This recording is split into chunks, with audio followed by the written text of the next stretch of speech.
Assalamualaikum warahmatullahi wabarakatuh. Selamat pagi anak-anak. Hari ini kita masih akan melanjutkan materi transaksi pembelian. Materi yang akan dipelajari pada pagi hari ini yaitu mengenai dokumen dalam transaksi pembelian serta cara transaksi pembelian. Tujuan dari pembelajaran pada pagi hari ini yaitu kalian mampu mengidentifikasi dokumen dalam transaksi pembelian serta mampu mengidentifikasi cara transaksi pembelian. Materi yang pertama yaitu mengenai dokumen dalam transaksi pembelian. Yang pertama ada bukti permintaan. Bukti permintaan dalam pesanan barang dibuktikan dengan bukti transaksi permintaan dari gudang. Isi formulir permintaan dari gudang meliputi hal berikut ini. 1. Jenis barang dan spesifikasinya. 2. Banyaknya barang yang diminta. 3. Otorisasi atau pengesahan dari kepala bagian gudang. Dan 4. Tanggal permintaan.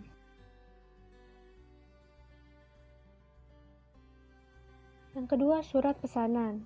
Untuk menjamin keabsahan pesanan dan untuk meyakinkan supplier, maka pesanan seharusnya dibuat menggunakan surat pesanan. Prosedur dalam pembuatan surat pesanan, bagian yang bertugas dalam pembelian harus memperhatikan daftar harga dan persyaratan apa saja yang diajukan oleh supplier, sehingga bagian pembelian dapat memilah supplier yang lebih menguntungkan bagi perusahaan. Dalam surat pesanan, mencantumkan secara jelas hal-hal sebagai berikut ini. 1. Kepala surat perusahaan. Terdiri dari nama, alamat, nomor telepon perusahaan. 2. Tujuan perusahaan, yaitu nama supplier. 3. Jenis dan merek barang yang dipesan. 4. Harga barang yang dipesan. 5. Kesanggupan pembayaran. 6. Tanggal pesanan. 7. Otoritas dari kepala bagian pembelian dan direktur perusahaan. Yang ketiga yaitu penerimaan barang. Hal yang utama yang harus dilakukan adalah memeriksa atau mencocokkan barang yang dipesan dengan barang yang ada secara fisik. Lakukan pemeriksaan terhadap jumlahnya, spesifikasinya, dan kondisi dengan mencoba barang tersebut jika diperlukan dan cocokkan dengan surat pesanan, nota kontan atau faktur dari penjual dan bukti fisiknya. Hasil pemeriksaan tersebut akan menunjukkan bahwa barang tersebut sudah sesuai dengan pesanan atau tidak. Jika ya, maka kirim barang tersebut di gudang, tapi jika tidak, maka kembalikan barang tersebut kepada penjual. Yang keempat, kartu persediaan. Barang yang telah masuk atau berada di gudang akan dicatat pada kartu persediaan.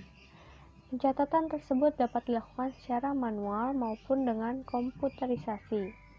Pada kartu persediaan, hal yang harus diperhatikan adalah nama barang, kode barang, jumlah masuk, dan jumlah keluar. Materi selanjutnya yaitu cara transaksi pembelian. Prosedur dalam transaksi pembelian dapat digambarkan sebagai berikut. 1. Proses dalam pembelian dimulai dari permintaan pada bagian penjualan atau bagian produksi. Barang dagangan yang akan dibeli dapat menggunakan cara sebagai berikut. Yang pertama itu intuitif. Cara ini dilakukan dengan memprediksi barang apa yang dibutuhkan pelanggan. Kebutuhan apa yang paling banyak diperlukan oleh konsumen dicerminkan kepada kebutuhan diri kita sendiri. Hasilnya dapat kita susun daftar kebutuhan pakaian dan kebutuhan rumah tangga. Yang kedua, penelitian pasar, yaitu dengan meneliti permintaan konsumen yang paling banyak atau dengan cara langsung terjun ke masyarakat umum. Sehingga dengan penelitian pasar atau survei pasar akan mengetahui jenis ataupun model maupun produk pesaing, sehingga dapat melihat strategi yang harus dilakukan. Yang ketiga itu perhitungan stok barang. Bagian penjualan akan menyampaikan permintaan barang ke bagian gudang. Bagian gudang akan mengecek barang yang ada di gudang. Selanjutnya, dikirim ke bagian penjualan.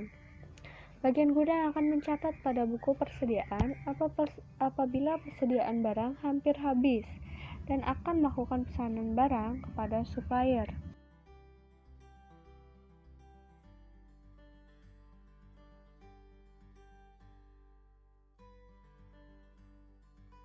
Selanjutnya, melakukan survei pasar.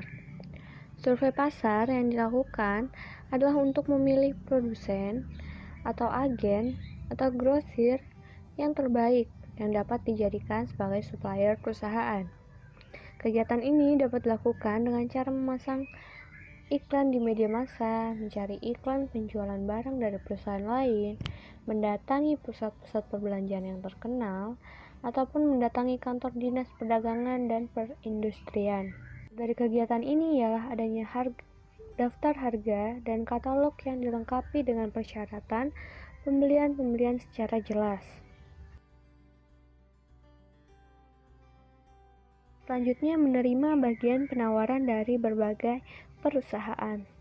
Pada tahap ini, perusahaan melakukan penjajakan dengan mengirimkan surat permintaan penawaran barang. Selanjutnya, perusahaan-perusahaan yang terpilih akan mengirimkan surat penawaran yang lebih rinci dibandingkan katalog dan daftar harga, sehingga gambaran yang lebih jelas dan lebih menguntungkan akan diperoleh perusahaan. Seperti 1. Menentukan supplier yang benar-benar memberikan keuntungan terbaik dengan mempertimbangkan harga, kualitas, dan pelayanan purna jual. 2. Memeriksa barang apakah sesuai dengan pesanan atau tidak. Hal ini dapat dilihat dari kualitas maupun kuantitas. Jika barang telah sesuai, maka barang tersebut masuk ke dalam gudang. Sebaliknya, jika barang tidak sesuai, maka akan dikembalikan dengan memberikan bukti nota hasil pemeriksaan barang kepada pihak supplier. 3.